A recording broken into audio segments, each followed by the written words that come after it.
Hello and welcome to today's news summary. If you don't already, hit that like and subscribe button to see these as often as I put them out. If we can build a stable audience, maybe one day I can make 35 cents off of a single video. Things are going horribly in the Middle East. As someone who grew up with the endless wars of the 2000s, it's like watching the cycle return back to the beginning as Donald Trump is threatening Iran and demanding an unconditional surrender. It's divided the mega fan base, and the supporters of Trump are already strongly divided on the issue. Many media companies are calling it a civil war within the mega world. The more traditional supporters of Donald Trump, such as Marjorie Taylor Greene or Tucker Carlson, are speaking out against the war. Meanwhile, Trump's fan club, Fox News, is egging him on and cheering for another war in the Middle East. This is somewhat shocking, as even former members of the Fox News channel, specifically Tucker Carlson, have spoken out against it, saying that Fox News is propaganda for old people and that the US Senator Ted Cruz doesn't know anything. They had an exchange during his show, Tucker Carlson's show, actively spatting with them on live television. Before going on about this, I would like to stop and discuss this a moment. To be clear, MAGA is not anti-war. They are anti-war on other soil. These people are constantly demanding that they send United States troops against their own cities. MTG, Marjorie Taylor Greene, called the protests in LA last week a war that is being waged by the Democrats and wanted the troops called against them.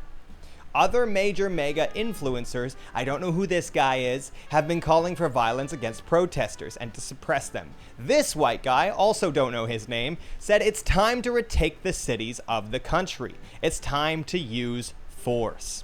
So please, do not praise people who don't want to bomb other countries, who simply want to use that same force against their own citizens.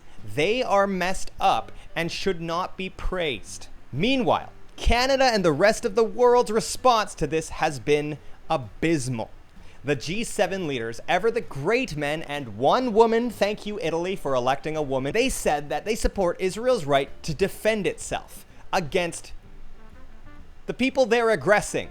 Of course, Operation Rising Lion, the attack that occurred last weekend to start this war, was unprompted and a unilateral attack by Israel against a nation that was preparing to have international talks with the USA to denuclearize or to continue the deal that they already had. Of course, the G7 leaders decided to condemn Iran for firing missiles back against a warmongering country.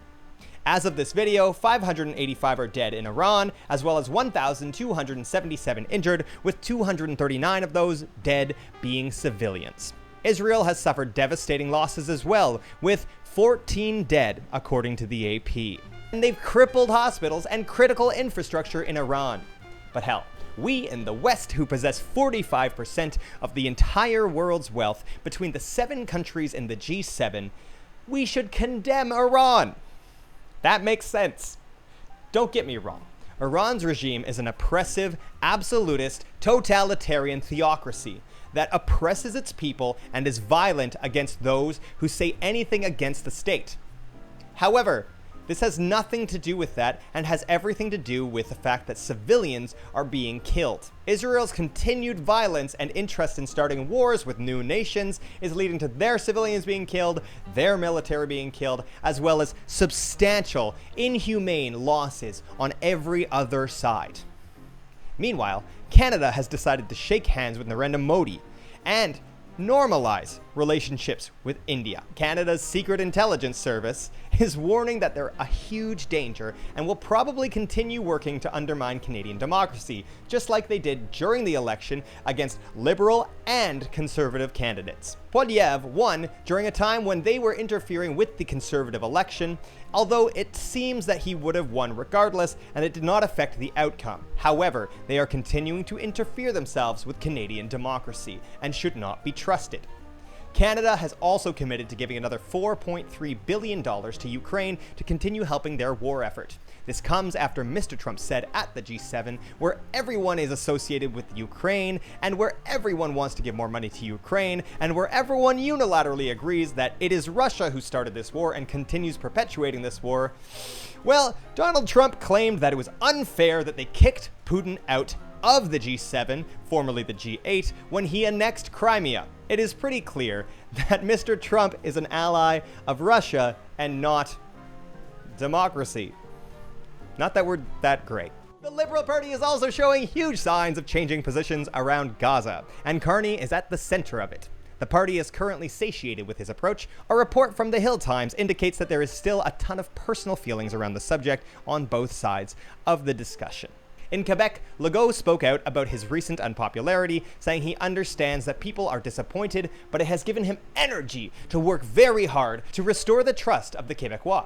This is coming at a time when he recently opened the door to privatization in Hydro-Québec, one of the greatest institutions in Canada, who have kept prices exceptionally low in Quebec and maintained an exceptional reputation for keeping our infrastructure up to date and very well built. Except in NDG, where I used to live, when last winter I went an entire day without any heat and it was terrible. He passed this bill by using something called a baillon, a gag, that prevents other parties from being able to debate the bill in the National Assembly. And then they passed it unilaterally with their massive majority, without any discussion and without any pushback. It seems that they are currently in free fall in the polls due to their astounding overreach and poor governance. If you enjoyed this, please like and subscribe, and please send this to your friends, because I would love to one day pay rent